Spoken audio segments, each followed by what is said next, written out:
Hey guys, welcome back to my YouTube channel, and I'm still Oyindalara. So today we'll be talking about spelling acts that will help you to up your vocabulary game, and as well as help your kids, your friends, your loved ones, your students, peradventure your teacher, and everyone around you. So I'll be giving 6 acts that I know, 6 acts that I've tried, that have worked for me, that will be of help to you. Peradventure you are looking for a way to up your game, you might want to watch this video till the very end.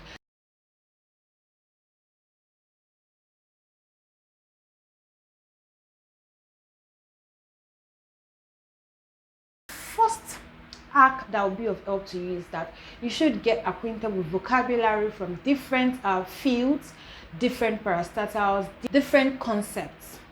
So let's take, for instance, in medicine, in engineering, in law, there are different words that are commonly used. So you get acquainted with these words that are commonly used in different fields. So in a case where you are going for a spelling competition, or your child is going for a spelling competition, by the time they are acquainted with these words, they will know which word the spelling master is pronouncing, or to even update their word banks. Second hack that will be of help to you in your spelling game, on your vocabulary game, is to understand that words should be broken into syllables. Now, syllables entails that you break words. That means a particular syllable might have more stress than every other syllable in a word. So know that words are supposed to be broken into syllables. Now let's take, for instance, inestimable. Now if this word is broken into syllables, you should have like 5 syllables. But in a case where you are just pronouncing without the syllable, you have something like inestimable, just like most people commonly pronounce it as. Instead of inestimable, then the syllable of each word, the number of syllables that each of these words have, for you to be able to pronounce them correctly, and make sure you understand the stress pattern of each word. Now, another hack that can be of help to you is that I is placed before E in most words except before C. I should be placed before E in most words except before C. Now, let's take, for instance, in a case where we have perceive, Perceive. So it's only a case where there is C that is preceding these letters, that is when E will be placed before I. But in every other case, or in most cases, I should be placed before C. Now let's take another example. Believe. Believe.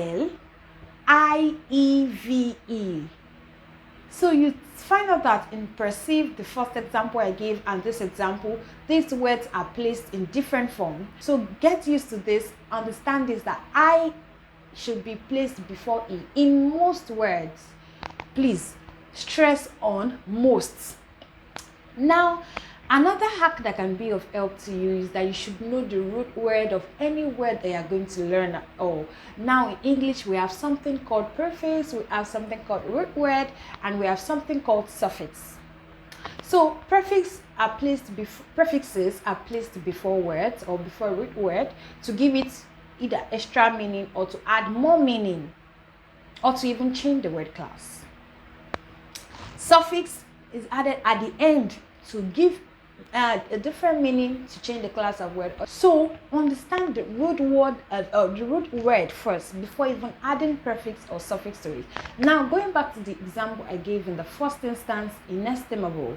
Inestimable has prefix and it also has suffix. So know that the root word of inestimable is esteem.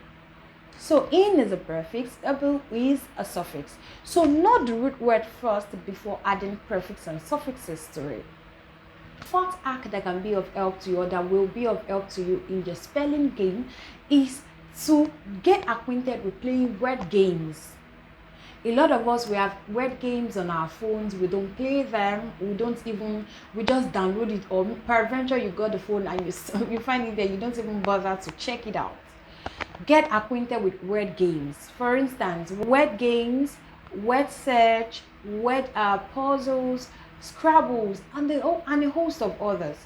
will be of help to you in helping your spelling game. Get acquainted with word games. Play word games over and over and over and over again. There are some words you have probably not heard of, or you have probably not used, or you even know them and you don't remember to use them in sentences.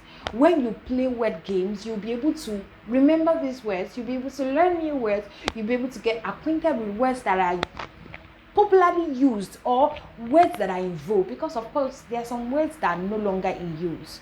So when you play these word games, you get acquainted with the trendy words. Then another hack that will be of help to you is that whenever you are spelling, for adventure, you are in front of your quiz master and you have to spell a word. You have to spell a word that has two repeated letters, or a letter is recurring twice. That is the spelling. Let's take for instance puzzle. You have P-U-Z-Z-L-E. Now you're supposed to pronounce the Z-Z, not double Z. A lot of us grew up with this mentality or with this style of spelling where we want to spell something like that. We have P-U-Z-Z-L-E. No, now it is no longer acceptable. So you spell it as P-U-Z-Z-L-E. Aside that, get acquainted with your dictionary. Let your dictionary be your friend. You get a whole lot of things from dictionary. Thank you very much for watching this video. If you are not a subscriber and you're seeing this video, or you're stumbling on this channel for the very first time, please kindly subscribe to this channel.